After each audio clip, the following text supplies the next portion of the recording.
William Pender. Here. Charles Sawtell. Here. Jeb Stewart. Yep. George Custer. Yep. George Pickett. Here. Robert Holliday. Yep.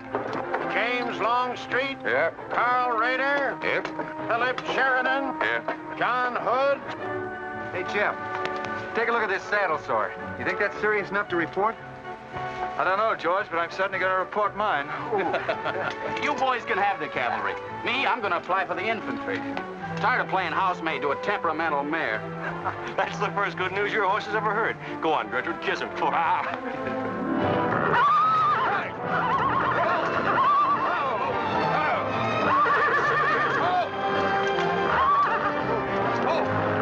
Stand still, you devil. Steady, boy. You weren't so hard-headed, you wouldn't hurt your mouth.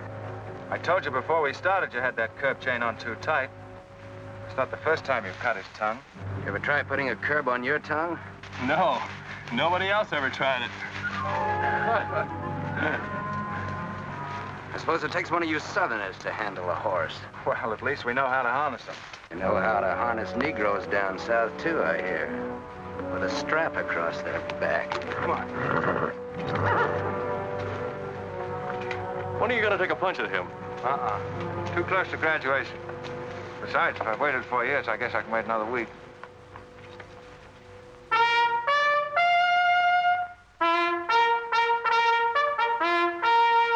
breaking up of the American Union, as it now exists, is the basis of my plan.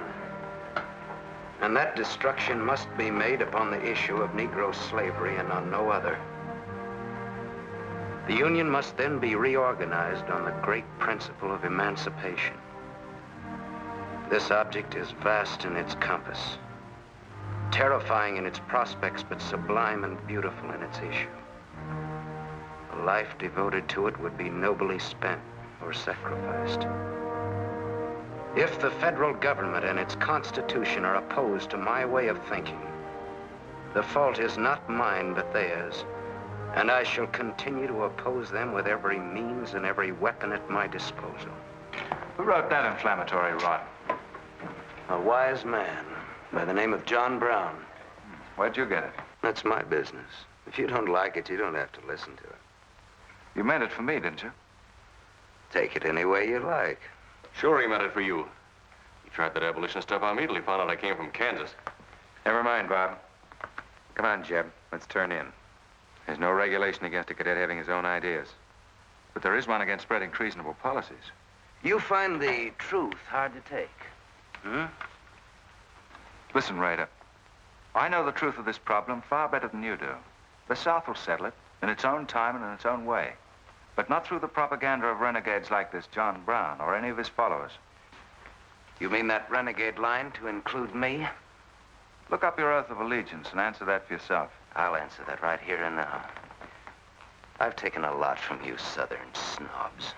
For 50 years now, you've been watering your precious family trees with the sweat of Negro slaves, piling up wealth and snobbery until now you think you own the government and the army. And anybody who disagrees with you is a lying renegade, a rabble-rousing traitor. Well, you get this from me, Stewart, and all you other Mason-Dixon plutocrats. The time is coming when the rest of us are going to wipe you and your kind off the face of the earth.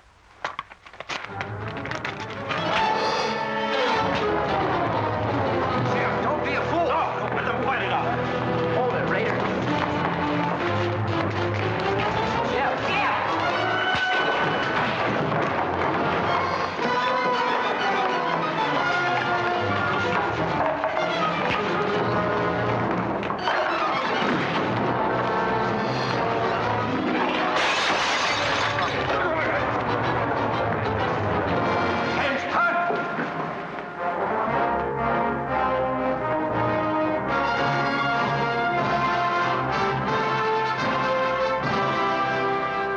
I've been aware that a disturbing force has been active among the regiment of cadets.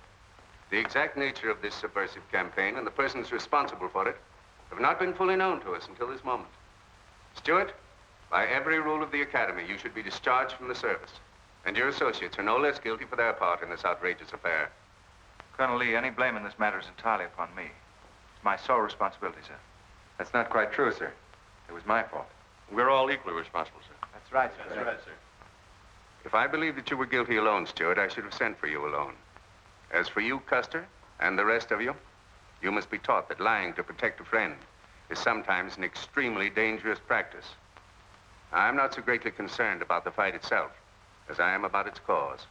All 7 of you men violated the first sin of military conduct, the traffic and violent exchange of political ideas, which are not the affairs of an American soldier. You must be punished, and punished severely.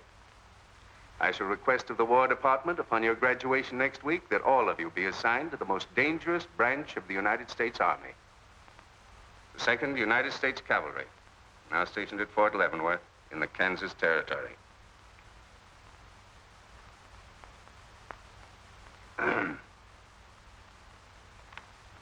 That's all, gentlemen. You're dismissed.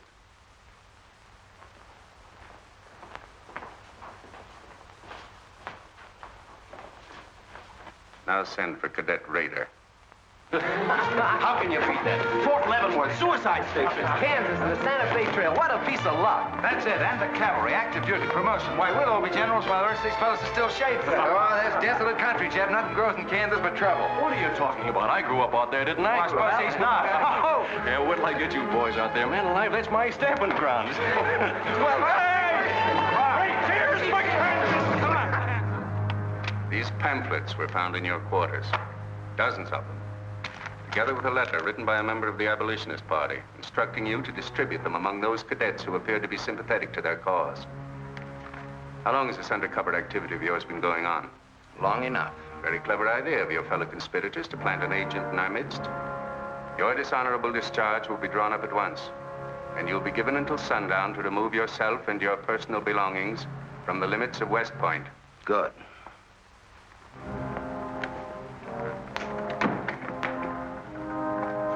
And you can tell Mr. Stewart from me that he'd be smart to stay in the Army, right in the middle of it from now on.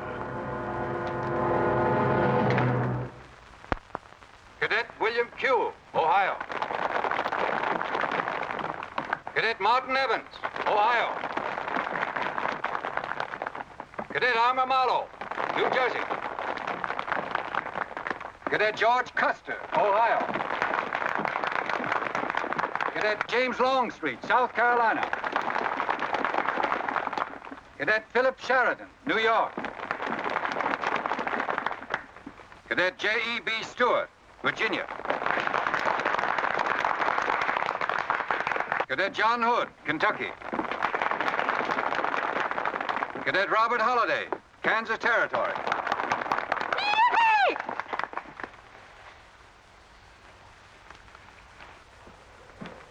Cadet Jason Wood, Virginia. Cadet George Pickett, Virginia. My sister Kit. Thought 2 years in Boston would make a lady out of you. Kentucky. So did I. It just popped out. Cadet William Keel, Ohio. Cadet Robert Davis, New Jersey. It is now my great honor and privilege to introduce the Secretary of War of the United States of America, the Honorable Jefferson Davis. Officers and gentlemen of the class of 1854, their welcome guests and their very proud families, I'll not keep you separated very long, as I myself once sat in your place and endured an interminable address by a very tiresome general. But as the Secretary of War of this nation, I have a serious obligation towards each new officer of the Army before he enters into active service. And that obligation is to make clear and definite his responsibility to his government. We are a new nation among the powers of the world. Just 80 years ago, we were fighting desperately for our freedom, and we're still fighting to keep it. We are not yet a wealthy nation, except in spirit. And that unity of spirit is our greatest strength. You men have but one duty, one alone, America. With your unswerving loyalty and the grace of God, our nation shall have no fears for the future, and your lives will have been spent in the noblest of all causes, the defense of the rights of man.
Yeah, it's a shame this tea kettle of yours doesn't go any further.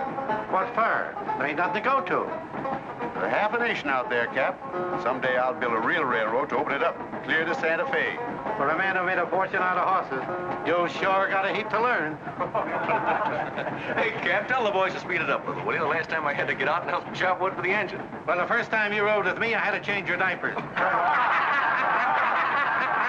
Hey, Cap, where am I going? Looks like you're going to Hades. Just wanted to know.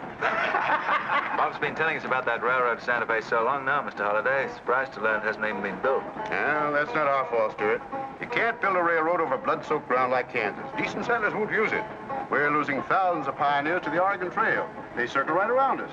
We heard about the raid at Osawatomie last week. What is the true situation out here, sir? Well, Kansas is a territory and not a state. We're ready to join the Union, but the big question is whether we'll go in as a slave state or as a free state. On one side is most of Kansas pro-slavers, people who came from the South. On the other side are the abolitionists led by John Brown and his sons.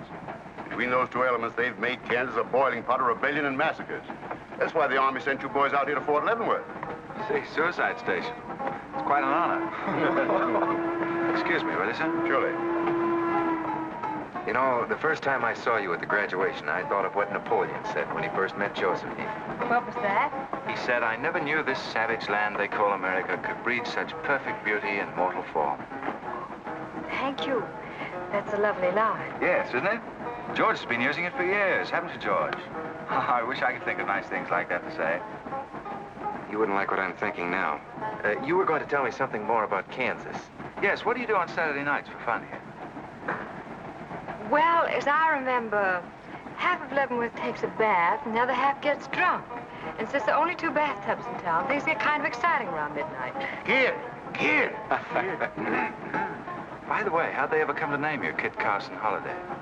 Well, Mr. Carson and my dad were very good friends, and they were so sure I was going to be a boy that they named me before I was born. Oh, I see. Well, I'm certainly glad they were wrong. Me too. Me too. Me too. Hey, conductor. Yeah? What are you going to do about that? About what? I'll tend to that. Hey, I thought I told you them Negroes had a right in the last coast. Their tickets give them the right to ride wherever they please. Now, I don't want any trouble with you, mister. And you better leave us alone. Well, I don't know what this country's coming to. Tickets? Stop shaking, Hannah. There's nothing to worry about. We're only a half an hour from the border. If we don't hurry, they'll be across the border. All right, go ahead.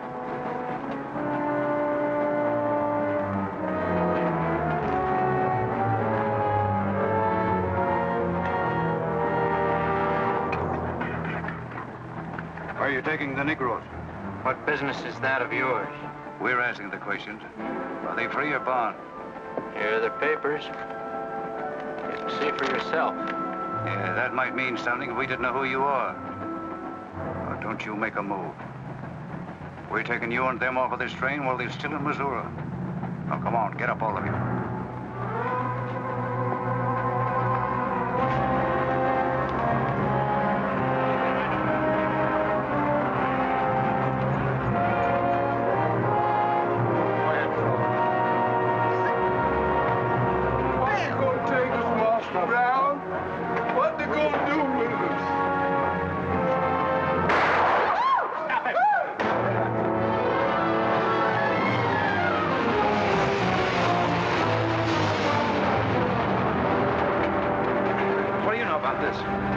There's the trouble. Negro slaves. He was trying to sneak them across the state line. I'll get that murdering jayhawk for this if I have to hang for it. Who was it? Oliver Brown, one of John Brown's scurvy litter. Better than a doornail. Come on, you gay-eyed greenhorns. Give me a hand. There ain't no use spoiling the carpet. Come on, get him out of the way. Come on, Jim. Now, don't get excited, everybody. Sit down, please. This is what they mean when they call it bloody Kansas. There'll never be any peace along the Santa Fe Trail while John Brown or any of his followers are alive.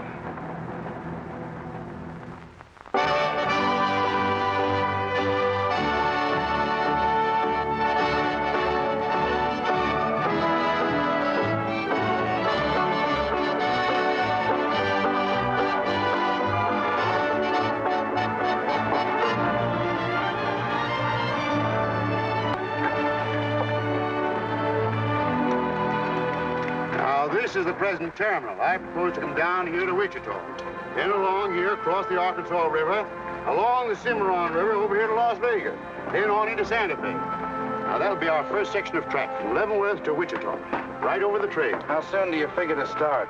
Well, the men back east say they're ready to put up the money as soon as we can prove that a railroad through Kansas is safe and will pay. Dad! Yes, kid?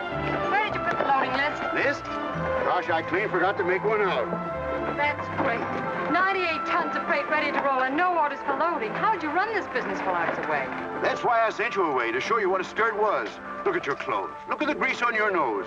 What would your friends in Boston think of you now? Frankly, Dad, I don't much care. If you're going to keep your nose in a paper railway, I better keep mine in the family affairs. Tex! Wendy! Tex! Where are those ornery customers? What do they think they're getting paid for? Tex! Why didn't you tell me? Getting jealous, huh?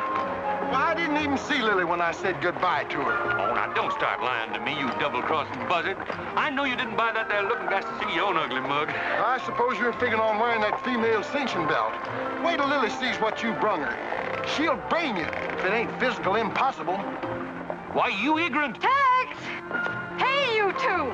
Where in the name... Will you come here? Hello, Miss Kit. Hello, nothing. Are you gentlemen of leisure by any chance interested in employment? We lost our watch. Yeah, we didn't have no idea of time. I ought to give you both your time and throw you out. Where in thunder have you been? Well, you see, we had to buy these knickknacks. Well, we sort of got a gal in Santa Fe, Lily, Hofstadter, and what do you mean we? I'm engaged to her. Well, who ain't? You setting up housekeeping in Santa Fe, or is this just gilding the lily? Oh, she wanted us to fetch her one of them fancy French looking glasses. Ain't it pretty? What's your answer to that, Tex? What are you laughing at, you long-eared jackasses? Go on, get to work, both of you. Go on, jump to it. You better hide that thing or start wearing it.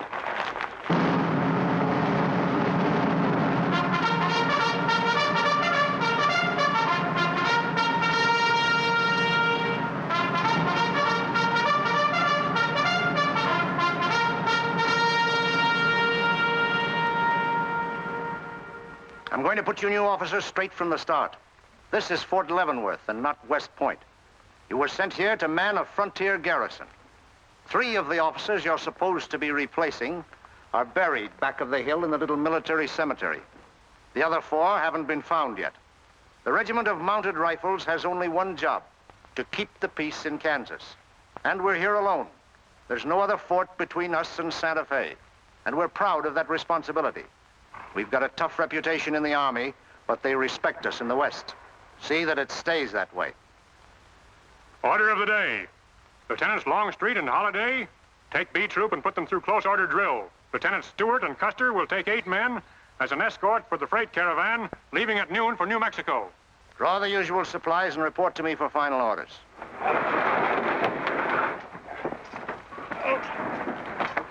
Say, will you keep all those cases of Bibles near the tailboard? They're only going a short haul. We sure will. Let's go.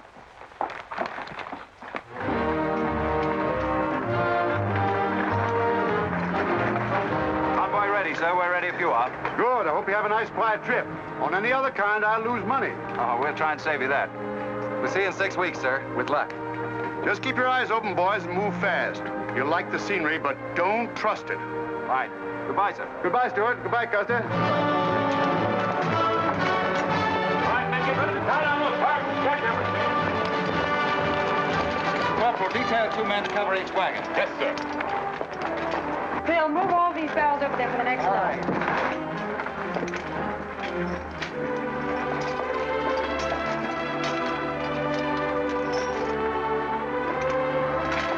Well, hey, looks like we both got the same idea. Looks that way. How are we going to work it? Here. I've got an idea. Let's draw for it. Fair enough. Right.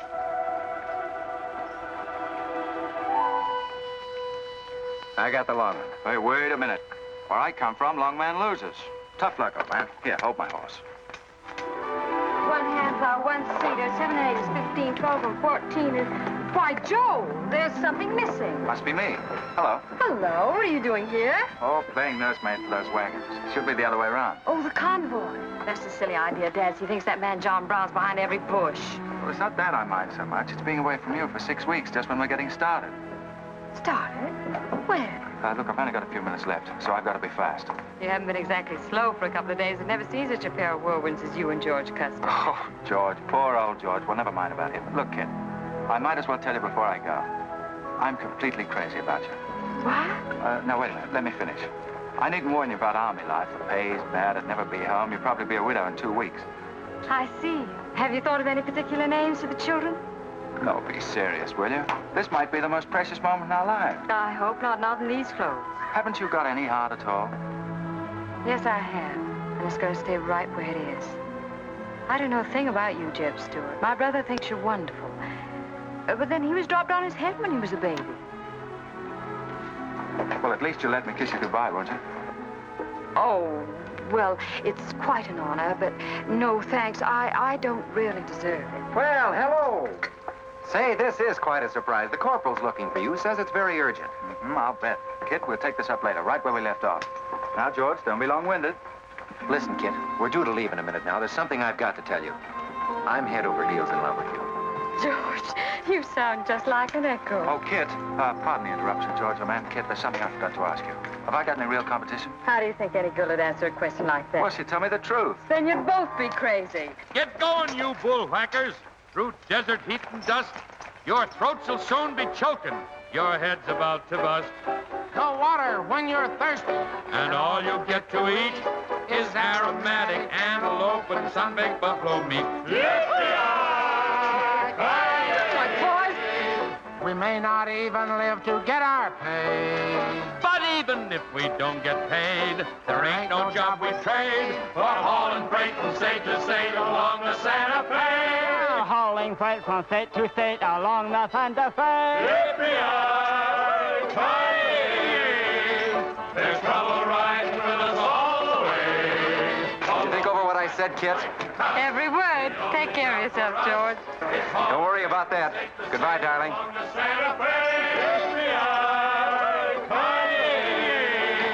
There's trouble riding with us all the way. Although we sweat and fight and cuss, the only job for us is hauling freight from state to state along. Make a little bet, Kid?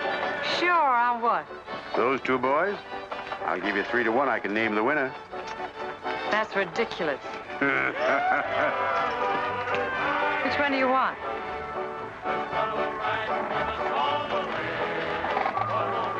I'll take that bet. Good. For us is hauling freight from state to state along the Santa Fe.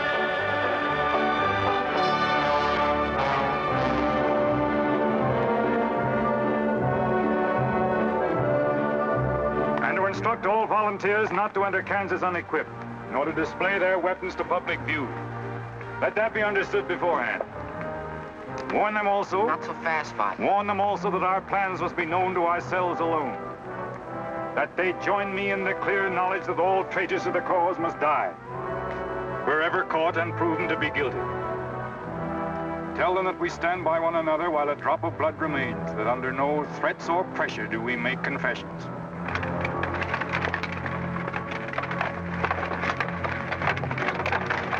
All right, that's our camp. I might as well tell you when you get this far, you don't turn back. You don't have to worry about us. We ain't the kind that quit. That's fine. Just see you keep it that way. Save all of us a lot of unpleasantness.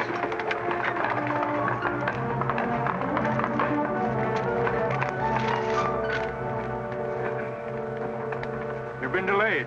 Was there trouble, Raider? No, sir. We had to detour when we got to the border. I picked these new men up in Palmyra. Volunteer, sir. There are the credentials. From Illinois. You've come a long way. And we'll go the rest of it. We came here to fight slavers. The sooner the better. That's good. We'll put you to work at once. Kid Spinner, look after these gentlemen. Fine. This way, boys. We've received the news we've been waiting for. We break camp, Raider. Yes, sir. Let's start tearing down these tents now.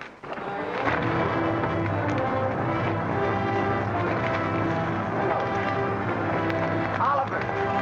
He's hurt. I'm all right. Where's Father? Father. What has happened to you? Where are the Negroes you were told to bring? A couple of pro-slavers tried to grab us on the train. I shot one of them and jumped off. You left 4 helpless people alone to save yourself. I had to do it, Father. It was me or them. You cowardly fool. In future, obey my instructions. We leave at once.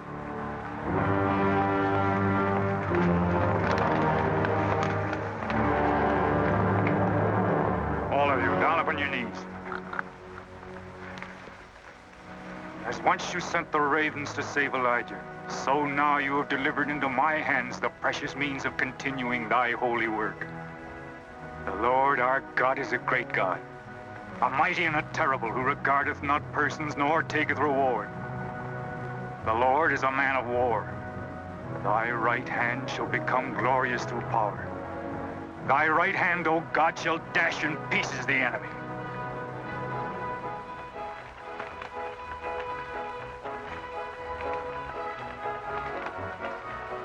Hey, Oscar! When we cross the river, you watch out for that wagon that's got my looking glass. Hey, Tex, these horses are pretty tired. When are we going to make camp?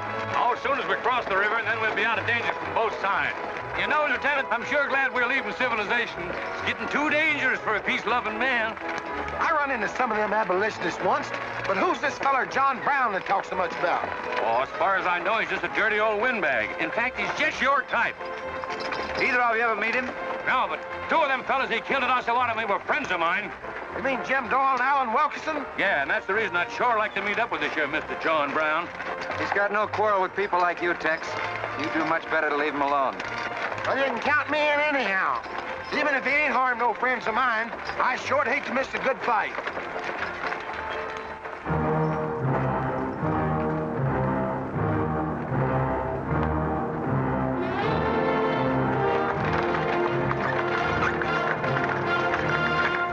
This is wrong, Father. We've never attacked a wagon train before. We aren't common highwaymen. You say we have a righteous cause, but this will bring the law down on us like a storm. We recognize no law but the law of God. You will do as I command.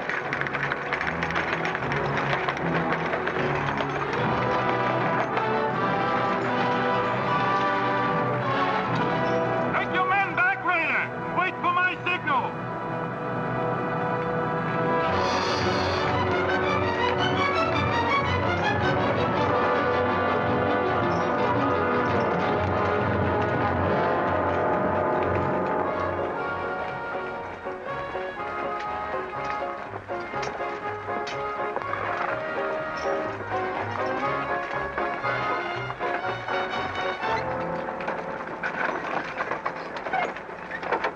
Strangers.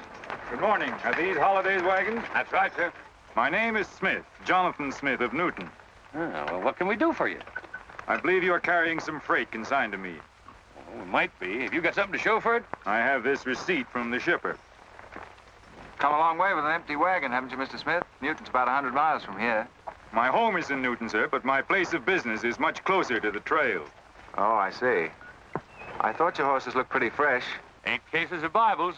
That's right. Come on, Wyndham, we'll unpack these Bibles for the parson. Jason, bring up your wagon.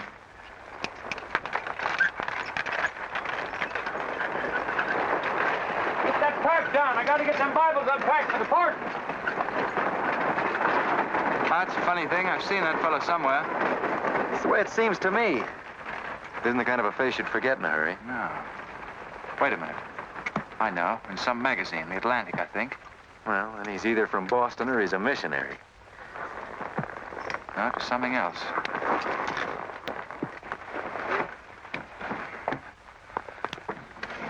Been a lot of bad trouble over across the river lately, Mr. Smith. That murdering skunk John Brown's on the loose again. Better keep your eye peeled for him. Thank you. We shall. This stuff sure is heavy for Bibles. How would you know? You ain't never even saw one.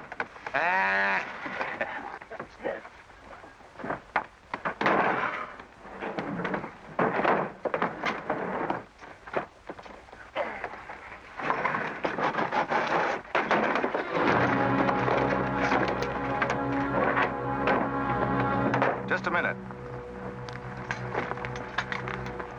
I'd like to see those Bibles. There you are. Put your hands up and keep them up.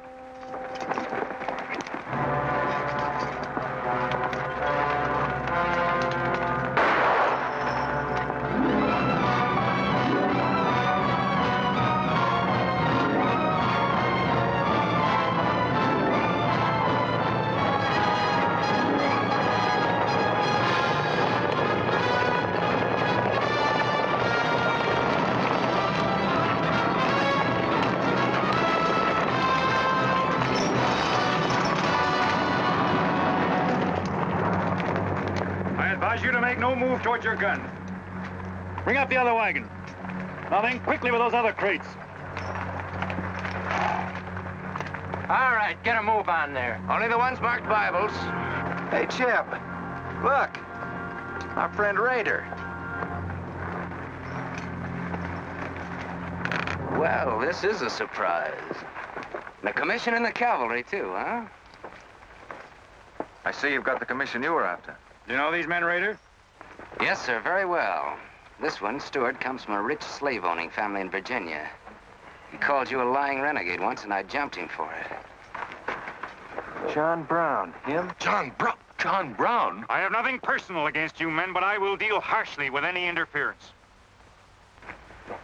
I might have known you'd wind up with this outfit. Well, that's one of the troubles with the Army, Stewart. They don't teach you to think ahead. They do one smart thing. They teach you never to turn your back on an enemy without first making sure he's harmed. Stop this. We'll not saddle ourselves with a killing just to satisfy your personal quarrels. One more murder won't mark you any deeper than you are now, Mr. Brown. I intend to be a marked man. Back to your horse, Raider. Back to your horses, all of you. I've given you fair warning. You can keep your heads or lose them as you wish. Move on.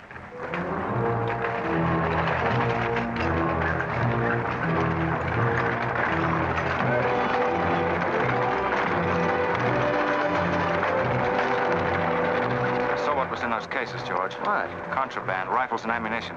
Gosh, then we've been delivering Bibles with triggers on them. Let's take a chance. Everybody, take cover and open fire. Dismount! Take cover!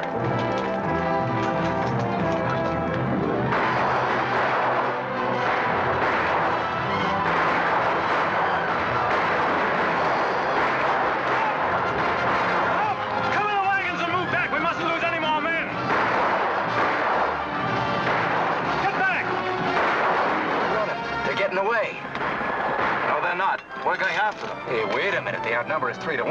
Well, if it makes you nervous, don't count them. Come on. Everybody mount and follow me. Everybody mount. Come on, Shavetail. Here's where I get your medal. Forward!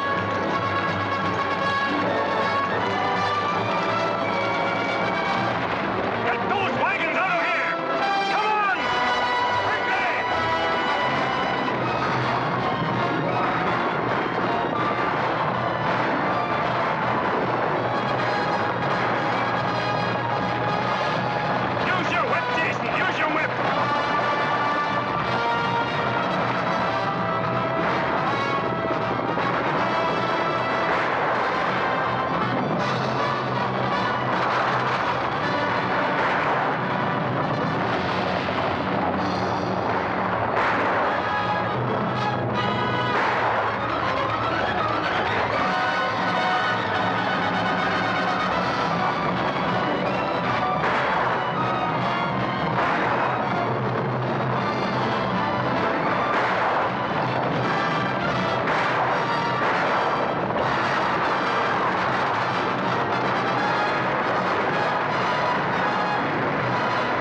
couldn't help it.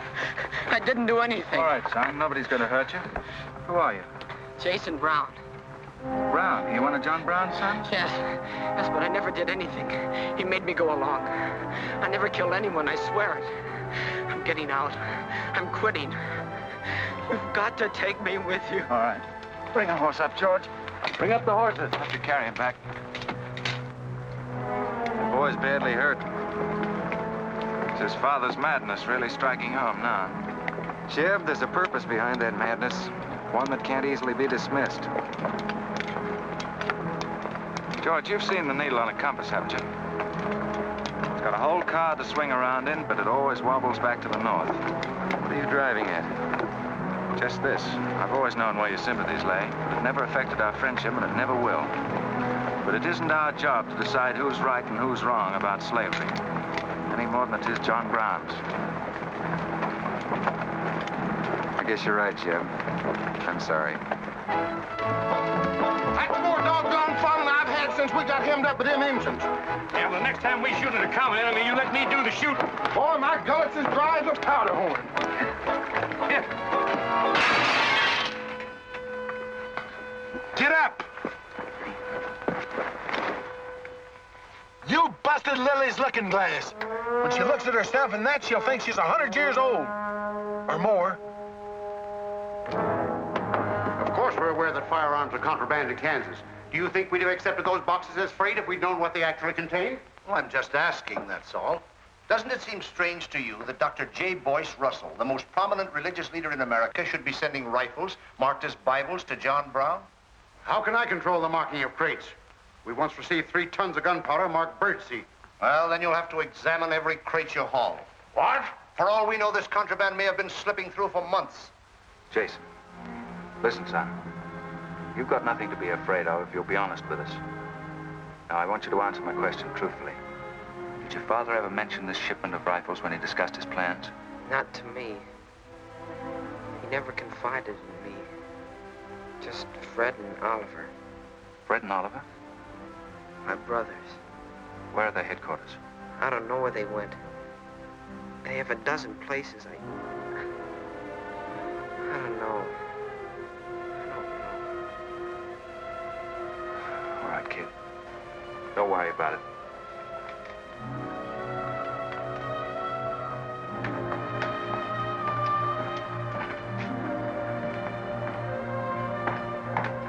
These guns are no mistake.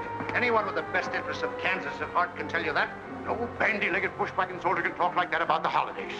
We've got as much interest in Kansas as the United States government, and a darn sight more investment. We were here before the Army came, and by Godfrey, we'll be here when you're gone. If you think you can... Sir. Well, Stuart, what did you find? Very little, sir. The boy's either too badly hurt or too frightened to talk. We leave immediately. Have them sound assembly. Yes, sir. What was that you called me? A gall-darn bandy-legged bushwhacker. Now go on. He says he talks with God at night. But God doesn't tell people to kill one another, does he, miss? He's a good man in a lot of ways. But he's changed since Osawatomie. Those people he killed. They got down on their knees and begged him for their lives. And he struck them with a sword. Him and Rader and Kitzmiller. I was there. I saw it done. I tried to stop them, but they pushed me aside. Yes, that's how it was. We're starting at once. I'll take the first troop west to Tecumseh. Stuart, you and Custer will take the first platoon of B Troop and search thoroughly from Clinton to Dutch Henry's Crossing. Is that clear? Yes, sir. These are your orders. Find John Brown and bring him back here, alive if possible. His force is well armed now and strong in numbers. We also suspect that new volunteers are drifting in from the east to join him. Be on the lookout for them as well. Retire to your respective troops.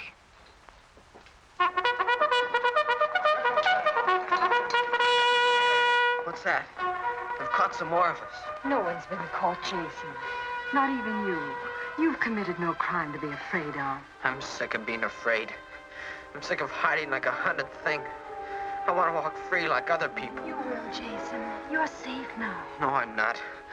Not as long as he keeps killing and thinking that he's right. He can't be right, can he, miss? I don't know. His reasons may be right, Jason. They may even be great and good reasons. But what your father is doing is wrong. Terribly wrong. And he'll keep on repeating that wrong as long as he lives. Then I'll never be free of him until one of us is dead. I know that now. My life don't mean anything. But if he dies, maybe this whole scheme of his will die with him. I'd rather have it that way. His life. Even if he is my father, against many thousands. I'm gonna tell you where to find him. Oh, Jason, I'm not trying to... I'm gonna tell you anyway. In the house of Shubal Morgan, Palmyra. That's where they went. That's their headquarters. Tell the soldiers. It's better that way. His life against many thousands.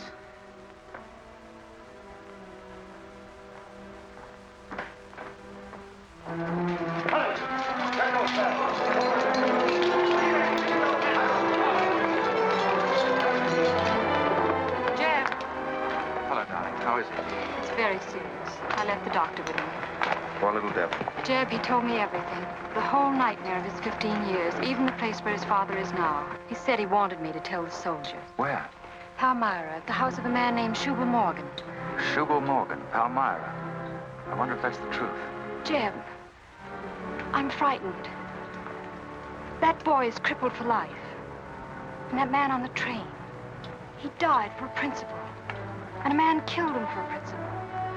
One of them is wrong, but which one? Who knows the answer to that, kid? Everybody in America's trying to decide it. Yes, by words in the East and by guns in the West. But one day the words will turn into guns. Oh, Jeb, can't it be stopped now? Can't the slaves be freed before it's too late? It will be stopped when we hang John Brown. Then the South can settle our own problem without loss of pride at being forced into it by a bunch of fanatics. Oh, Jeb, what has pride got to do with human lives? Kid, the two things kind of come together down south. Can't pry them apart, not even with guns. I hope that's going to be the same way with it.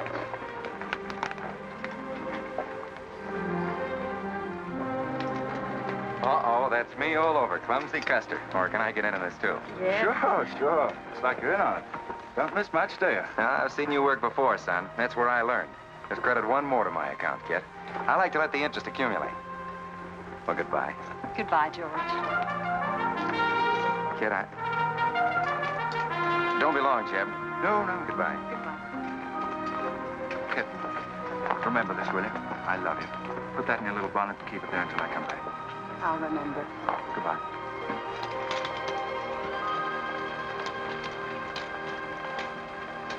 Hi, Lieutenant. Hello, boys. Hello, Lieutenant Jeb. Say, I want you to keep an eye on Kid for me while we're gone, will you? Heck no, we're going to hunt John Brown with you. What? Yeah, we come to join up. Who do we see?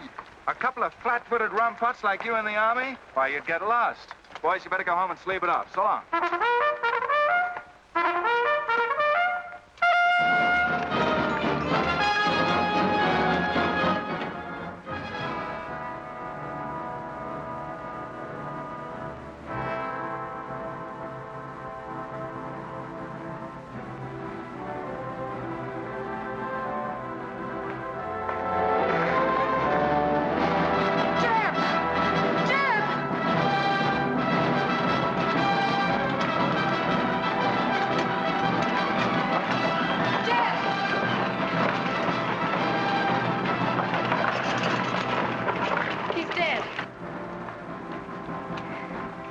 John Brown. Tell him. We'll try to find him. Goodbye.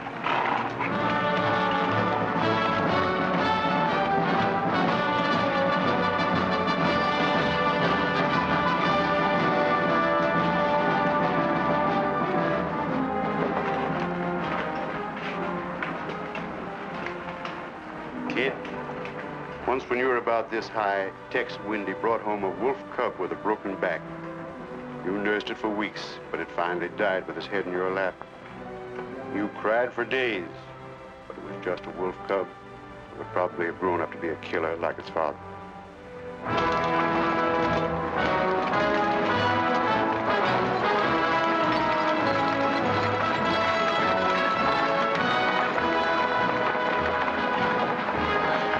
What has being flat-footed got to do with riding a horse? Calling me a rumput's what hurt me. I ain't had a drink since noon.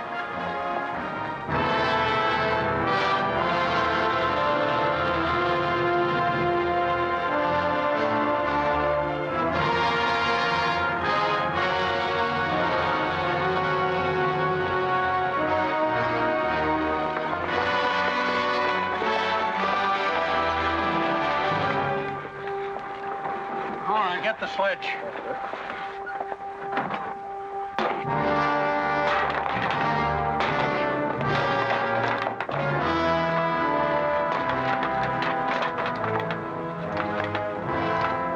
Sure is expensive salt pork, Mr. Morgan. Not the way we get them.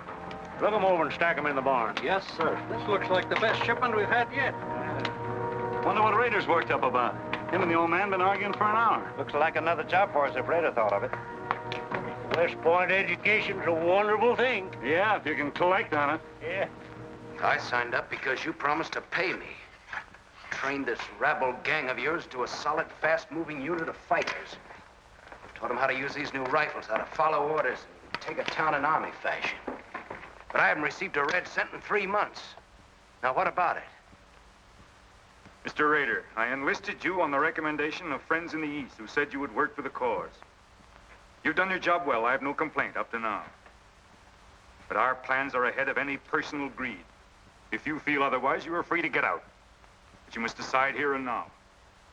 I want only loyal men around me.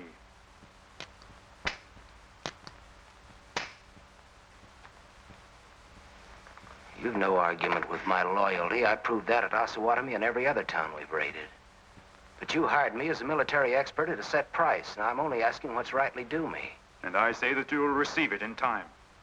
Only let me think in peace. My son is a prisoner in the hands of our enemies. Even now he may have a rope around his neck. An innocent boy who never fired a gun in anger in his life. While I stand here powerless to save him. All right, I'll wait. Well, what's our next move?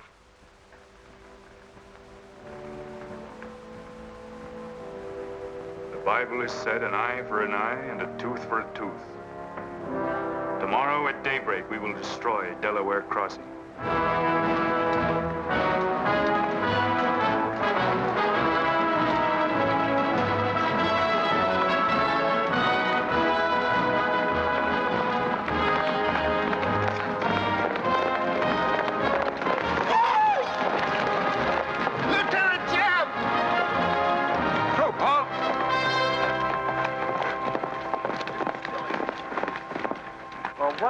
Well, the major sort of turned us down, too.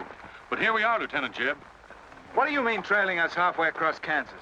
We don't want you to get lost. You see, I know every wrinkle of this here country just like my own face. Well, you're sure that's just as dirty? I've got a good mind to get a couple of mules and strap you on the back and send you home. A fine-looking pair of soldiers you make. Well, all we need is some of them pants and a cap. And then, of course, if some soldiers just our size gets killed, why... All right, get back to the end of the column.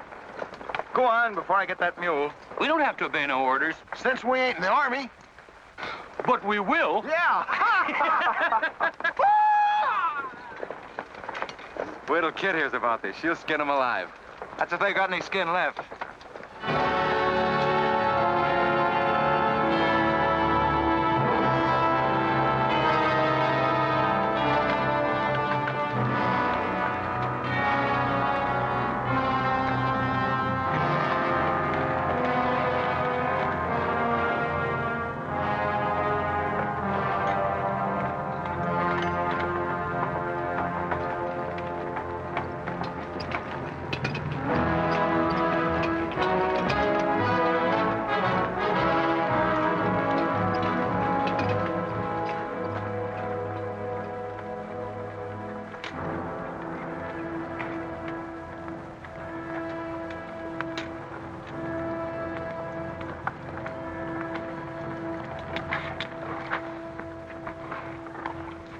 Who did this? John Brown. How many men did he have with him? Around 100, maybe more. How long since he left? 3, 4 hours. We lost count of time. Well, you're the man that had the run-in with one of the Browns on the train. Is this in revenge for that? Yes. We're free staters here. Brown always knew we'd get him someday, if he didn't get us first. Well, I'll leave you some men to help you bury your dead. They'll see you back to Leavenworth. We don't want any help. This is our fight. We don't want you or nobody else to finish it. I'm going to take care of John Brown myself. Get on your way, soldier. We got work to do. I know how you men must feel about this. But my orders are to break up all armed forces. Yours, John Brown's, or anyone else's. I'm sorry, but if you organize under arms, I won't be able to draw a line between you. That suits us, if it's got to be.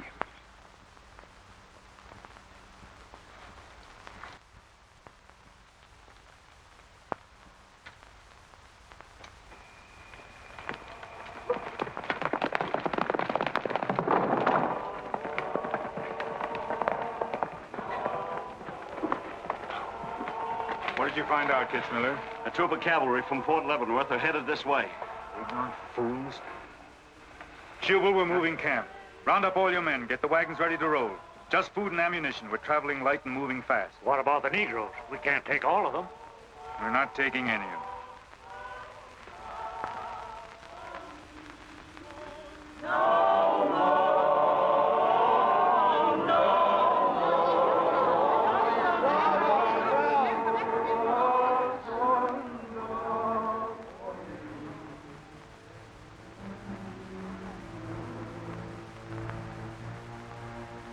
My children, the hour of deliverance I promised you has come. I am leaving Kansas now to continue God's holy work. For Gideon took 10 men of his servants and did as God had said unto him. And it was so that he did it by night. And when the men of the wicked city arose early in the morning, behold, the altar of Baal was cast down. Please, Captain Brown, what did that mean? What you gonna do with us? Means that you are free, the first of many millions to whom I shall give freedom from slavery. Does just saying so make us free? How we gonna live? Get food and shelter? There are many good people in Kansas who will give you work and protection. From now on, you must fend for yourselves, as other free men do. My work here is done. Praise God. Glory, bless God, we's free. The captain done kept his word, we's free. We's free, we's free.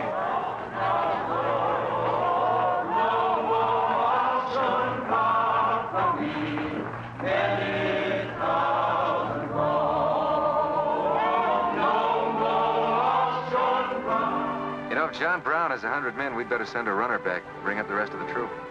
Better do it tonight. I'm going into Palmyra, George. You alone? Don't be crazy, Jeb. That town's full of jayhawkers. They'd shoot you on sight. Well, I'll have to take a chance on that. I'm going to get some other clothes, take a couple of men, and go in and do some scouting. I'll try to send you back word. Good luck.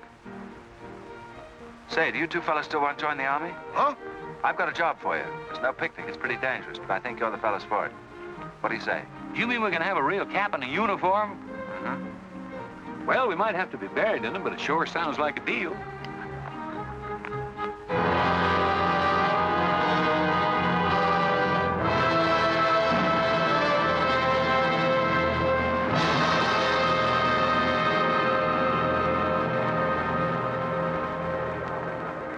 The law's got nothing to do with it. We came here to join John Brown because he's a leader and a fighter. The whole thing's going to be settled right here in Kansas. We came here to fight slavers, didn't we? The only way to fight them is with guns. They sure give you a good looking over in this here man's town. Yeah, I feel just like I was taking a bath in a bathtub without no sides on it. The only kind of a tub you ever was in. Say, who could I talk to in this kind of a town without arousing suspicion? The town barber. That's right. Anytime a barber can't talk to a stranger, he's liable to go crazy. Town barber. Hmm? That's it.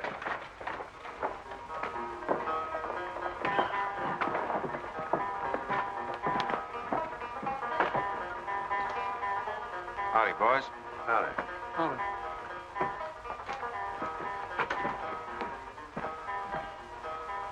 Pretty good-looking horse for this part of the world. Yeah. Kansas is all right for men and dogs, but it's pretty hard on women and horses. Say, look at that brand.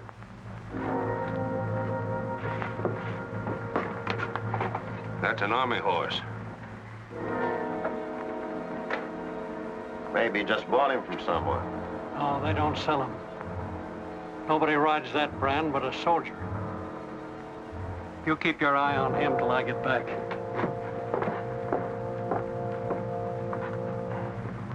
You still got that creepy feeling about this place? I don't know whether it's that or these here chiggers, but something's creeping over me. Why don't you scratch and see if it goes away?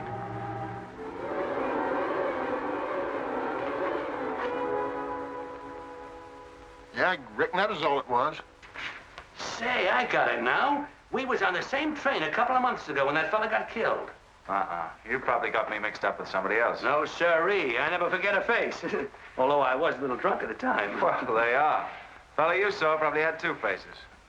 Been in Palmyra long? Oh, just a couple of weeks. This ain't no time for barbers. The fellas that ain't trying to hide their faces for some reason or other are too mean to spend the money. Yes, I've heard you've got some pretty tough customers here. Tough, say. I'm afraid to shave half of them. I'm afraid they'll get up and cut my throat.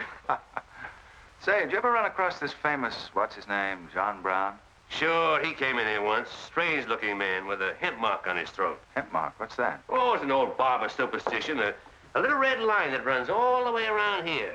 Anybody born with that mark is bound to be hung. That's so. Say, I haven't got one, have I? Not yet. Maybe.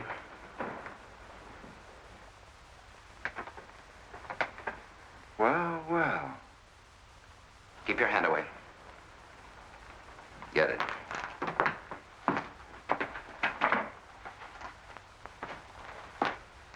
This was quite an idea, Stuart. You're coming in alone first to look around? Or is this one of your agents?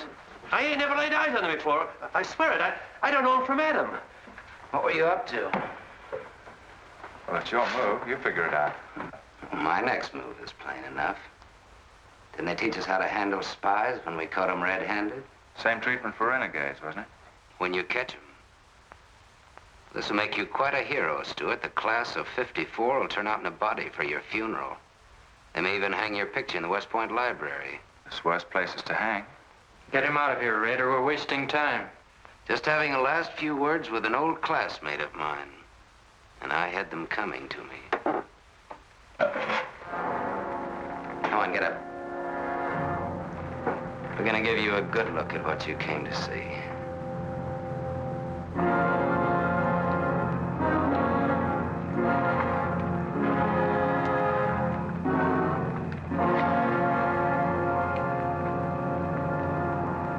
We can't afford to take chances, sir. He was sent here as a spy. It's my advice to get rid of him. Let's string him up. And right away. Wait for it. What did you hope to achieve by coming alone to Palmyra? The Army has orders from Washington to bring you to trial. I hope that if I came face to face with you first, a lot of unnecessary bloodshed might be avoided for your men and mine. Were you innocent enough to think that I would surrender myself to you without a fight? I hope that you might consider yourself innocent enough to do that. Half of the people in America believe in your theory. A lot of them even condone your methods. That'll guarantee you a public trial. Fool.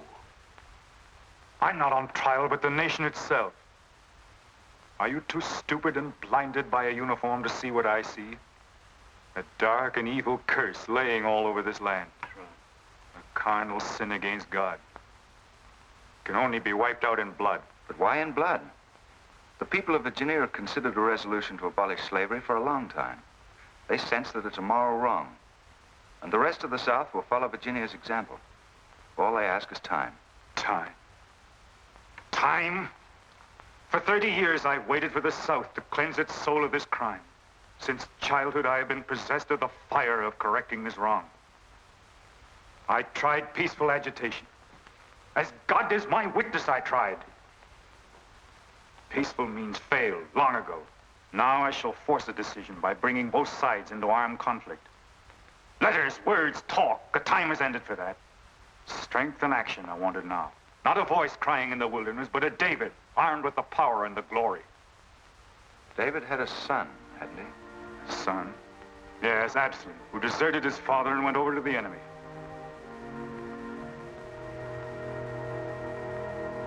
What are you trying to tell me, Stuart? And Absalom died because he feared his father. Jason is dead. So be it. My son has paid for the sins of this world with his life, as once did the Son of God. It shall not be in vain. Whether you kill me or not, the army will crush you all in the end. My advice to you is to find peace with your Maker.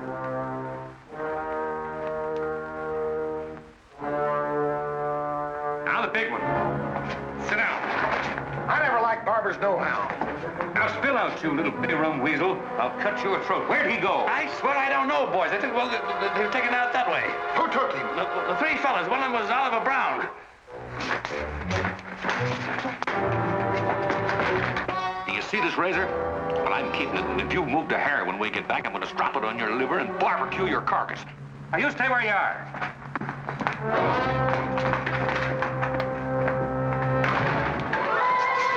Back east for me.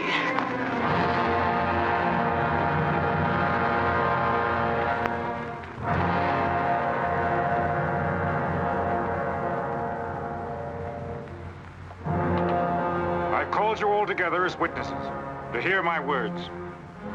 An enemy to the cause has entered our midst, stealthily and by night, with the purpose of planning our destruction.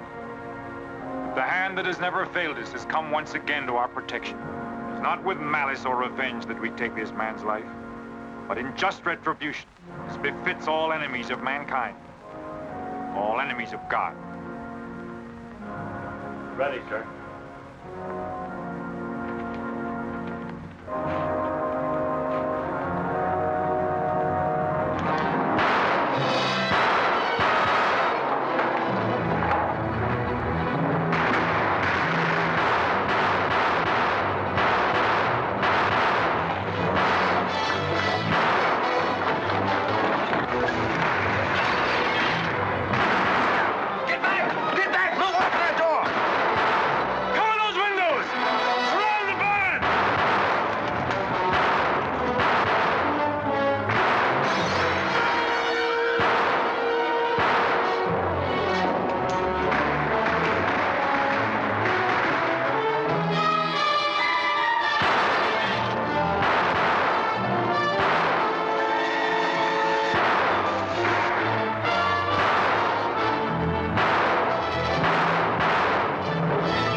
Brown? As long as breath is in me.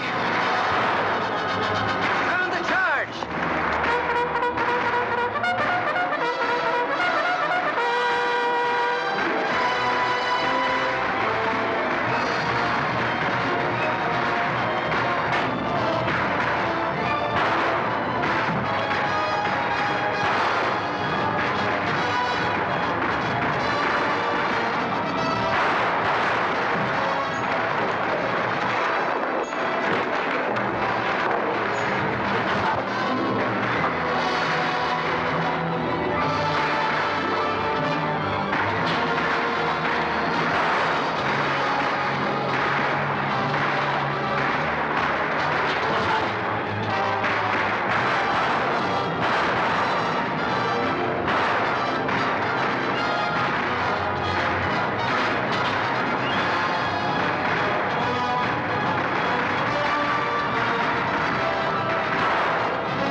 Don't let them get away.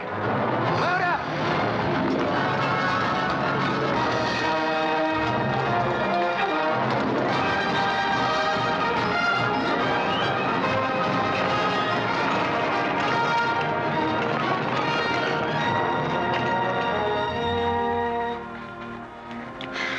Ouch, that's too tight, Mammy.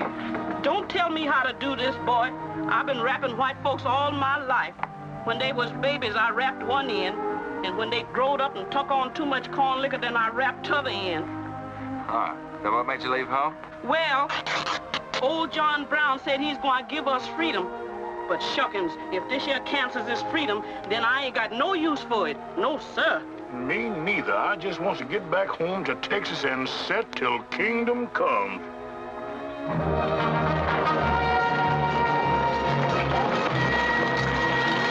Dismount! Fall out!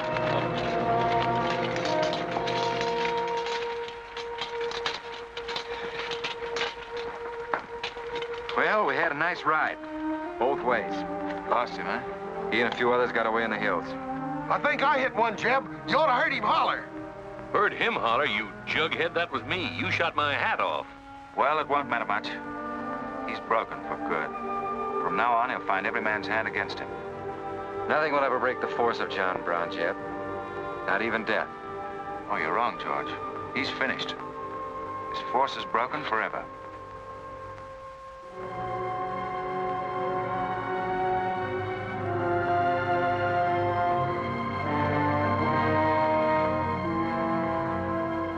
Why hast thou afflicted thy servant, O Lord? Wherefore do I not find favor with thee?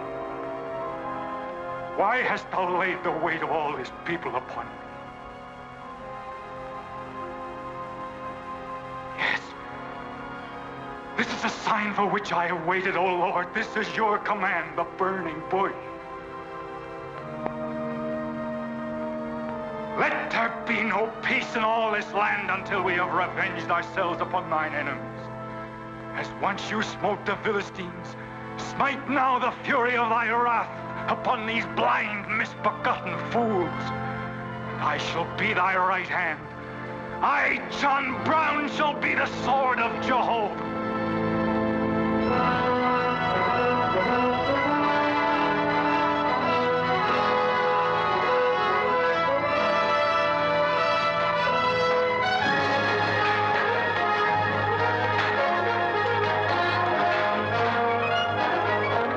Gentlemen, the beginning of the railroad to Santa Fe. These rails are going to stretch their way right across the old trail, right over Kansas, down into the territory of New Mexico. Someday we can tell our grandchildren that we opened the doors of America to the great Southwest. Won't we, kid? You just build your railroad. I'm not guaranteeing anything. Yep, the end of John Brown was our beginning. Maybe it'll cost a lot more blood and grief, but it's going to be worth it. Dad, can I ring the bell on the first train? Yep, and blow the whistle. That'll be a day you can live for, kid. Won't it?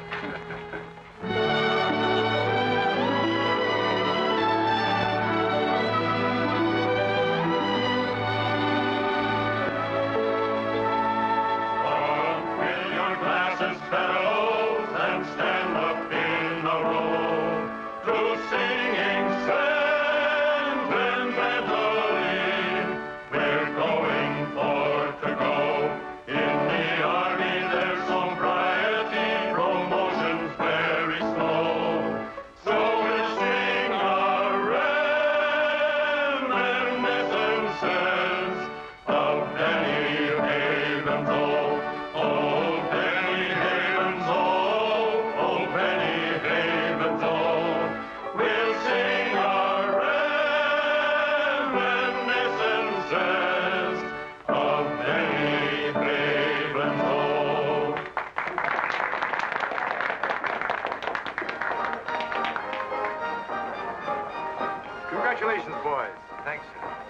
was excellent.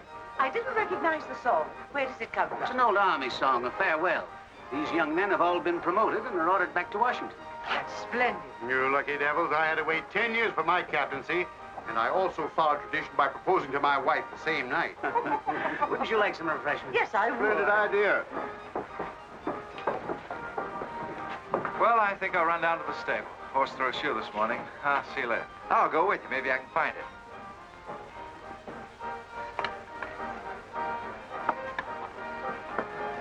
What did you have to go and lie for, telling the Major we's the best barbecuers along the Santa Fe Trail? I just mentioned it sort of casual. How'd I know he's gonna take us up on it? Wait till he starts eating this. He won't take us up, he'll take us up and out. You think it's gonna be hard chewing, Tex? Well, I don't know. I still got a hunch. We should have skinned it first. We took the horns off of it, didn't we? What is the captain's pay, Jeb? $38? 40. 40 a month. Say, that's enough to get... Go on, get what? Well, you know, this and that. What are you planning to do with your extra pay? Exactly the same thing as you are, son. Want to draw straws? Not this time. This means too much. Well, how are we going to handle it then? Take turns? I don't trust you southern boys in the moonlight. All right. Let's ask her together. Hey! Wait a minute. What is this, you loon? Come on, don't argue. Just come along and listen. There you are. George has got something to ask you, Kit. You have the floor, George. Well, I don't know just how to start, Kit, but there's an old Indian woman who hangs around the fort and tells people's fortunes. She's supposed to be a wonder at it, and, well... Yes, George? Well, she said I'm going to get married soon to a very beautiful girl. Did she, George? That's very nice. Pretty slick opening remark. Kit, were you ever by any chance a blonde? Why, no. Not even as a baby. Are you sure? This old woman's never been wrong before. Absolutely sure. Well, maybe she's still right. There's a whole lot of beautiful blondes in the world, George. Let's ask her. Let's. Wait a minute. Kit, are you in love with him and not with me? I guess I am, George. You gonna marry him? Oh, wait a minute. I can handle this proposal from now on. Kid, you really mean that? You haven't asked me anything yet. I wonder if I said the wrong thing. Couldn't have been more perfect. Now, where's that Indian?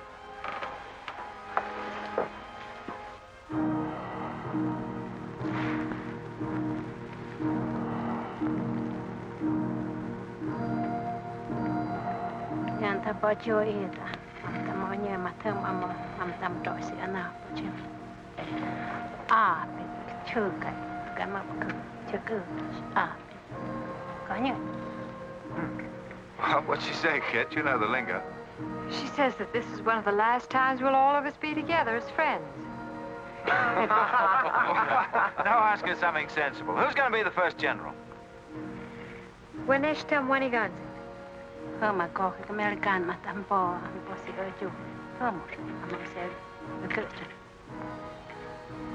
She says that one day you'll all be famous men, great in battle, but bitter enemies. What?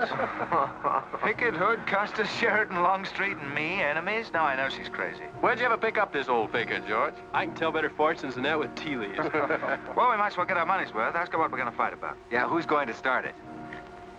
Weganesh wanji mi godwat. Tama matakse gurcha MB MPC armacha. Magia ka autumn kaja mantram of PC chuka mapa.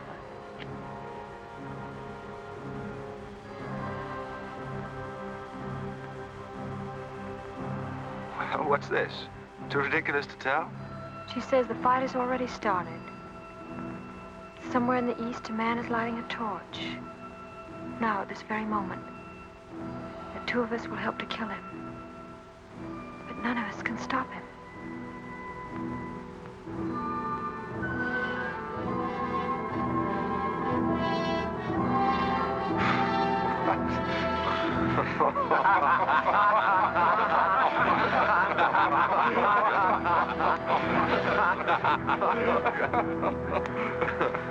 Here is where I would attack first. The arsenal at Harper's Ferry. Give me only 100 good men, Dr. Russell.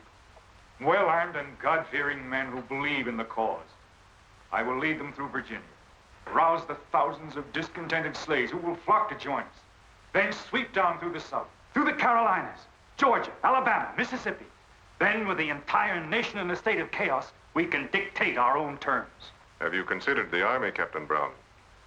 Surely they'll be after you in full force within a few hours after you first attack. Let them come, Dr. Russell. Let them try to stop me. I've studied that country for years.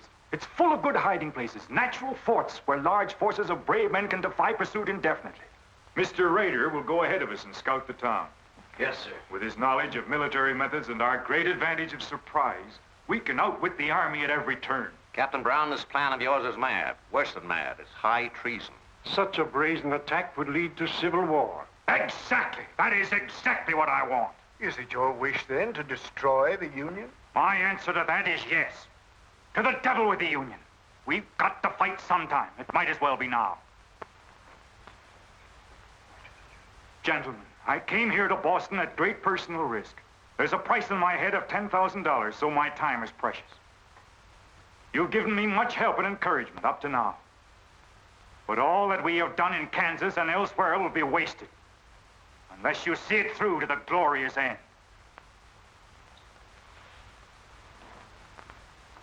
How much money will you need?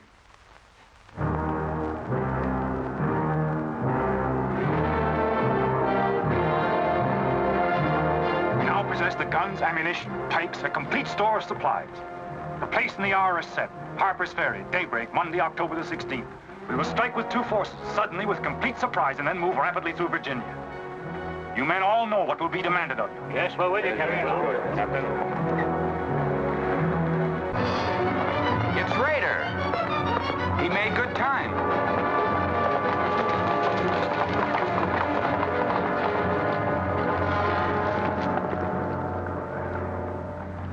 Well, what did you find? Speak up.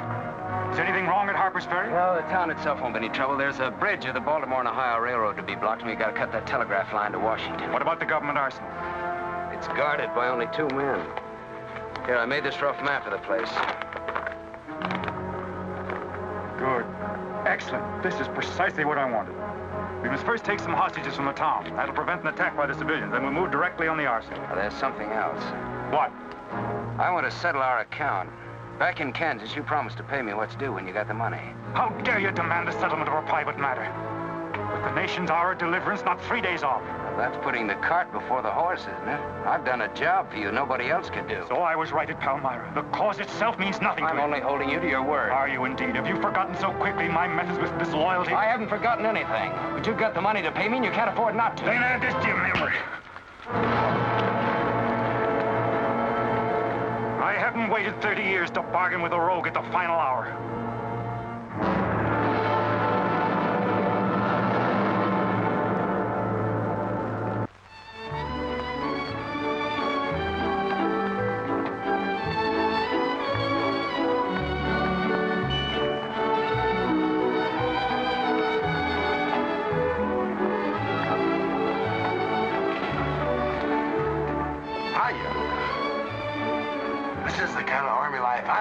You ever see me waltz? I've heard of it, but this ain't no Santa Fe shakedown. Hold it. You in high society now. Come on. May I have your invitations, please, gentlemen? What's them? Them's them little white cards.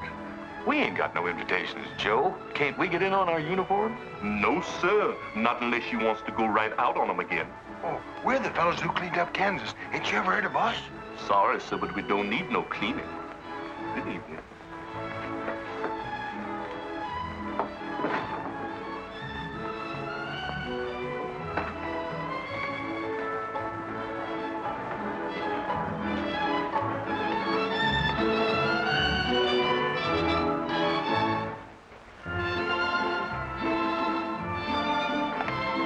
Hello, handsome. Oh, hi, Chet. My, you're a dream tonight. How's the party? I don't know. She hasn't come out yet. Who are you waiting for? Oh, a friend of mine promised me a surprise tonight. A night I'd remember the rest of my life. Yeah? You don't know any girl here but Kit, you know. I'm not talking. Maybe you don't rate quite as high as you think you do, Captain Stewart. Hello, kid. You look wonderful. Thank you. Say, George was just telling me you promised him the biggest night of his life. Where do I come in? You don't. I'm very fond of George. Thank you, kid. I haven't told you this, but we have a deep understanding. Wait a minute, kid. Are you serious? What is this? I'm going to take care of George for the rest of his life. Kid. That is, he's the man I think he is. Oh, kid, I have my faults. But I can be as faithful and loyal as any man that ever lived. We'll soon see. Now, wait here, both of you. Tough luck, son. I guess we can't all have charm and good looks, too. Custer, I hope you're joking, or you're not going to have either. Oh, don't take it so hard. I mean, this is something that could happen to the... Charlotte, I want you to meet Captain Custer and Captain Stewart. This is Charlotte Davis. We were schoolmates together in Boston. It's a pleasure, Miss Davis. Thank you, Captain. Yes, indeed. A great pleasure. I've heard so much about you, Captain Custer. Me? Mm-hmm. Well, well, that is, well, that is, Shall we dance, Joe? Yes, of course. Who is she? That's the blonde. The one that George was promised by old Sit in the Mud. Oh, I see. Well, pretty nice. Don't you think? Left wheel. Company, halt. Present. Arms, prepare to scoop.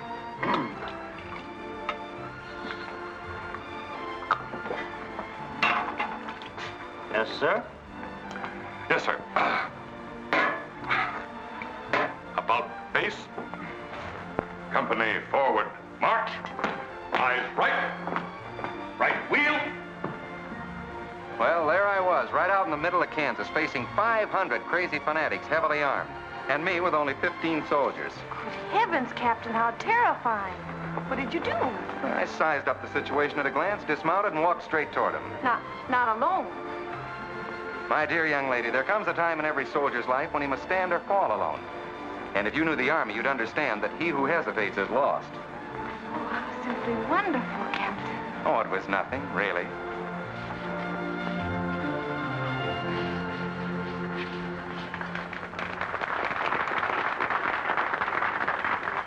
Will you come and meet my father, Captain? I'd be delighted. Is he in the government service? Yes, but I think he'll lose his job in the next election. Oh, that's too bad. Say, he should be in the Army. You know, politics don't bother us. He'd rather go fishing anyway. Father. Hello, Charlotte. Hello, Colonel Lee. Hi, dear. Father, I'd like you to meet Captain George Custer. Oh, but of course I met the captain at West Point when he graduated, didn't I? Yes, sir. Hi, Custer. I'm fine, Colonel Lee. We've heard good things about you. Congratulations. Yes, the captain's just been telling me how he put down the trouble in Kansas by himself. Splendid job, pile, man. Oh, splendid. Wasn't there also a chap named Stewart, Jeb Stewart, connected with that campaign? Stewart? Yes, sir. He was around. Shall we dance?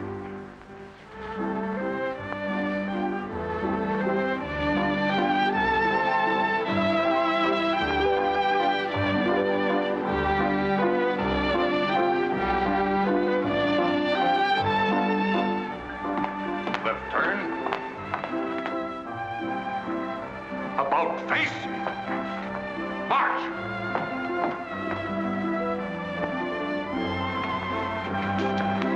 Jim. Go away. You've danced with your sister once already. I don't want her. I want you. Come on. Here, you can't leave me stranded alone in the middle of the ballroom. Quiet, spread. Phil, take over this detail, will you? Oh, may I?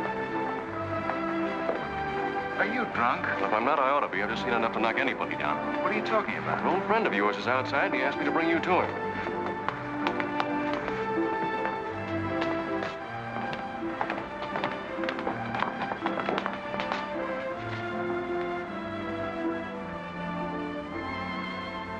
It's real. I almost touched it.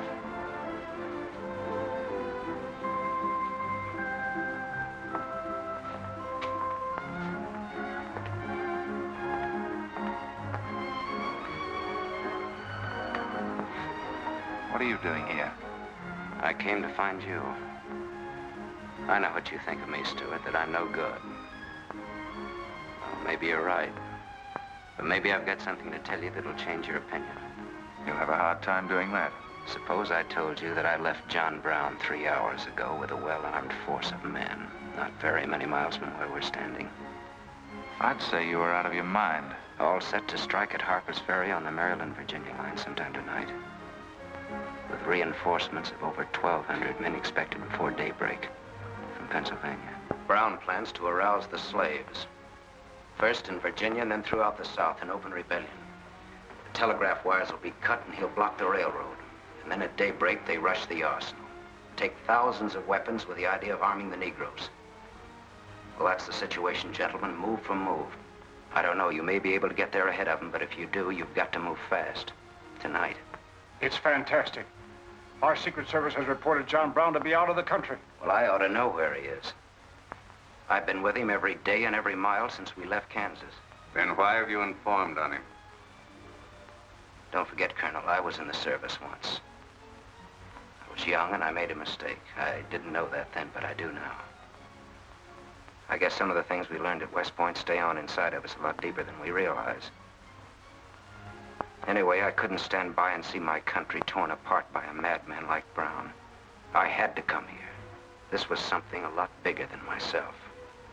Couldn't have been the size of the reward you'll get for turning him in, could it? I said why I came here, and that's the truth.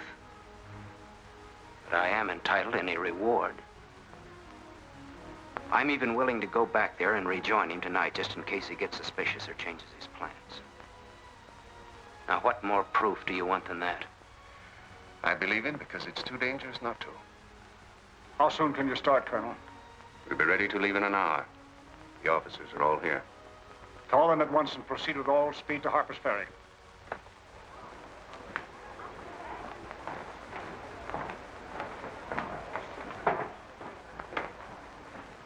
You have your orders, Captain Stewart? Yes, sir. Jeff, what is it? What's happening? John Brown. Get the little Davis girl to take you home, will you, darling? But why? But... I'm sorry, I can't explain now. No time. Try to keep the others calm. Tell them there's nothing to be excited about. Goodbye. Goodbye.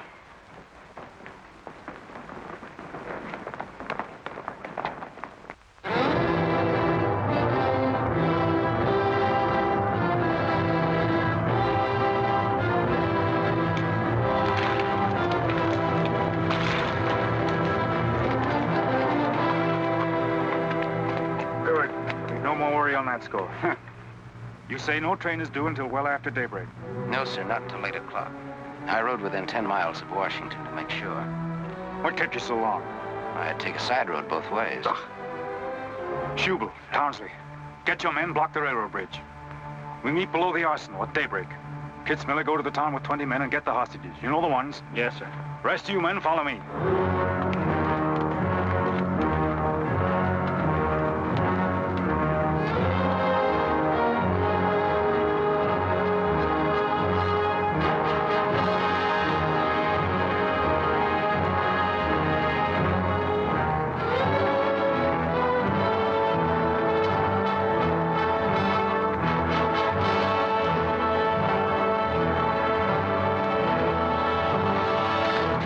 Your guns.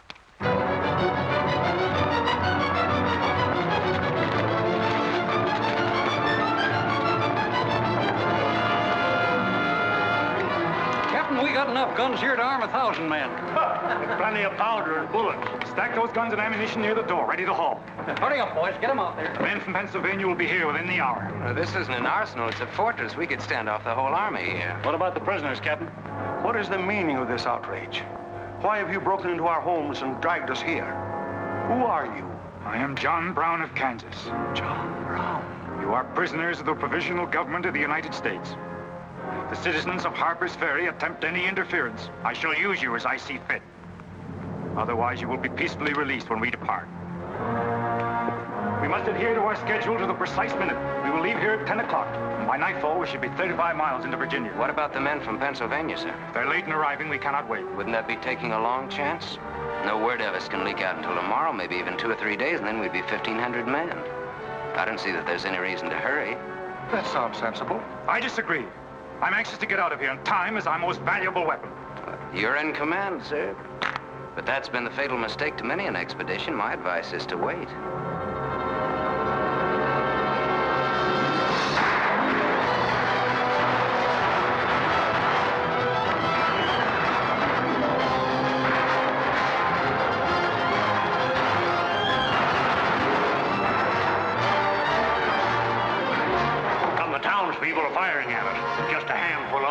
shotguns.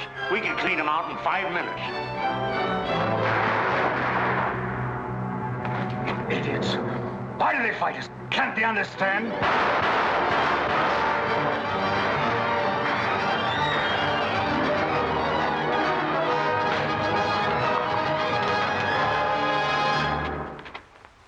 What is your name? Brewer. If you value your life and those of your fellow townsmen, you will do as I say. Yes.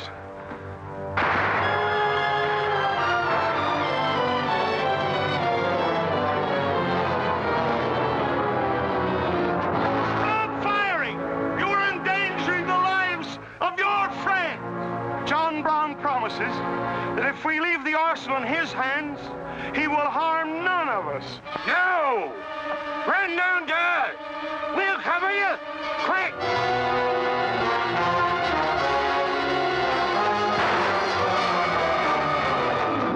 Stupid cattle. Can't they understand we're here in a righteous cause? Their interests are also ours, the good of the whole nation. We'll leave a lesson at Harper's Ferry for the rest of the South to profit by. Wipe out those fools at the foot of the hill.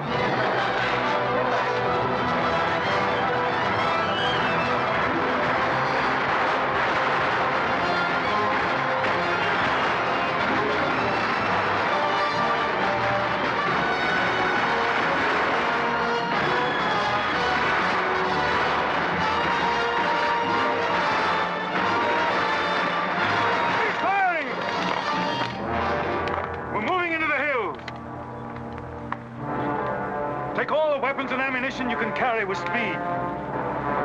It's well past noon. We can wait no longer for the Pennsylvanians.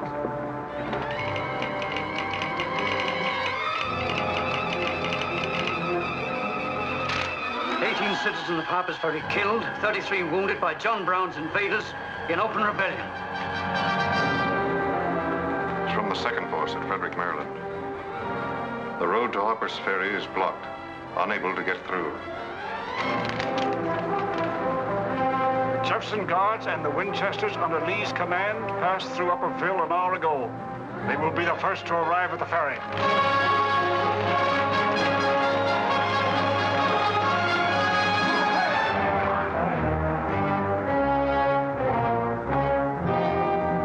Raider? The North Road, sir. The North Road is over there. This is the Washington Turnpike. Well, I thought our men might circle the town as That was not their orders. Help with the wagons. Yes, sir. Well, don't you think we ought to wait another half hour? It might be that...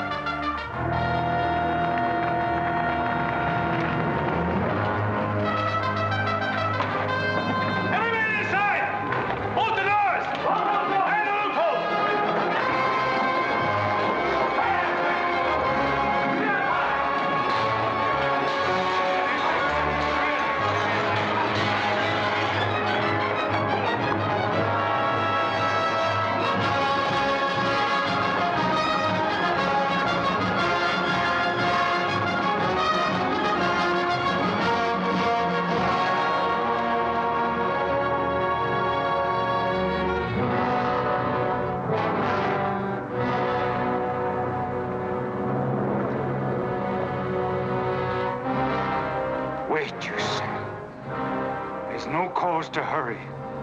Wait. Yes, sure I did. I thought we had time. Good. Yes, sir? I want you to take this under a white flag to John Brown. Right, sir.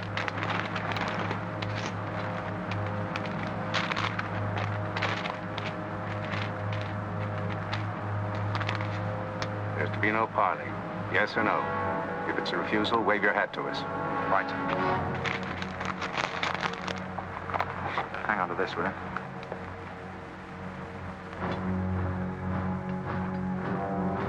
Captain Brown, they're coming up the road with a flag of truce.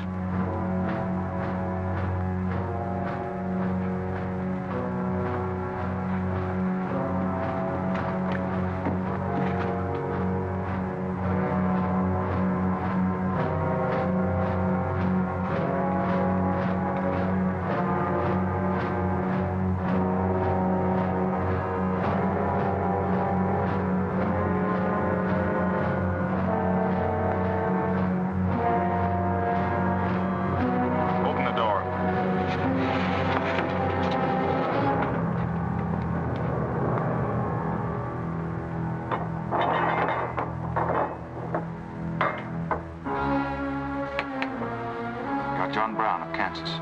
I am. We've met before, I think. And thanks to Mr. Rader, we now meet again.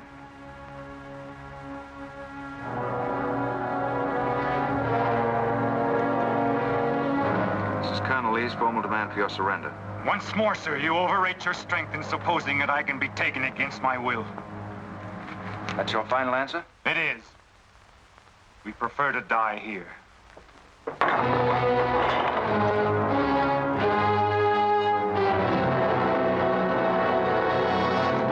Surround them! Take Troop B to the right of the gallop, Troop A to the left of the gallop. Troop C, throw your carbons, dismount! Go, Hale! Forward at a gallop!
Stop, Kit.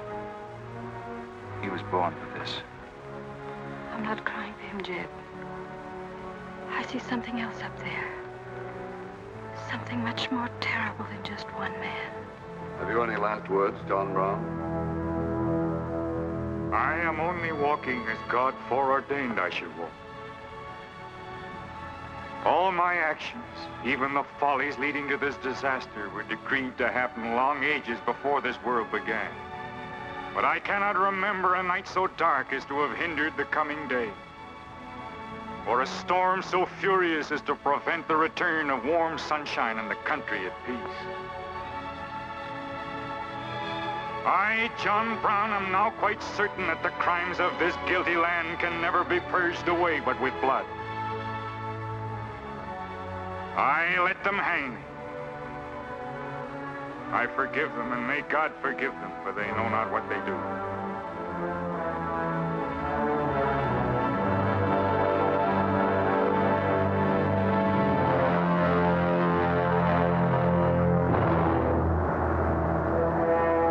So perish all such enemies of the Union, all such foes of the human race.